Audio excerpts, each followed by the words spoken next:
মিটিংরত অবস্থায় বিড়ালের সঙ্গে খুনসুটিতে মাতলেন বিএনপির ভারপ্রাপ্ত চেয়ারম্যান তারেক রহমান।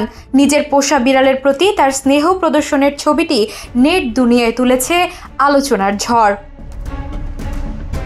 রোববার নিজ ভেরিফাইড ফেসবুক পেজে একটি ছবি পোস্ট করেন তারেক রহমান। পোস্ট করা ছবিতে দেখা যায় তিনি একটি ভার্চুয়াল মিটিংয়ে সভাপতিত্ব করছেন। সেখানে বিএনপির স্থায়ী কমিটির সদস্যরা যুক্ত রয়েছেন। এমন গুরুগম্ভীর রাজনৈতিক আলোচনার মাঝেই তার চেয়ারের কাছে দাঁড়িয়ে থাকা প্রিয় বিড়ালের লেজে তিনি আলতো করে হাত বুলিয়ে দিচ্ছেন।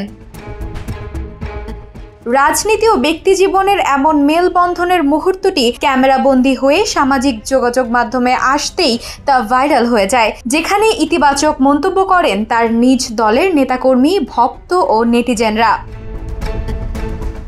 নুসরাত আক্তার নামে একজন মন্তব্য করেন, ব্যস্ততার মাঝে এমন একটা বিরতি যা মনকে সতেজ করে তোলে। ছবিটি সত্যি ভাইরাল হওয়ার মতো। মাইনুদ্দিন শান্ত বলেন, কাজের ব্যস্ততার মধ্যেও এমন ছোট ছোট আনন্দ খুঁজে নেওয়াটা জীবনের অংশ। দারুণ এক মুহূর্ত। বিশেষজ্ঞরা বলছেন, বিড়াল প্রীতি কোমলতা ও জনবান্ধবতার প্রকাশ।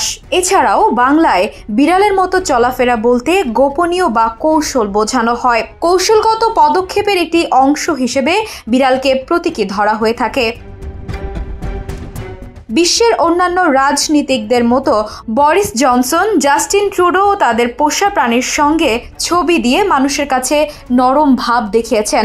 কিন্তু প্রশ্ন জেগেছে, তারেক রহমান কি শুধু বিড়ালের সঙ্গে আনন্দ ভাগ করছেন, নাকি দিচ্ছেন কোনো নতুন রাজনৈতিক বার্তা?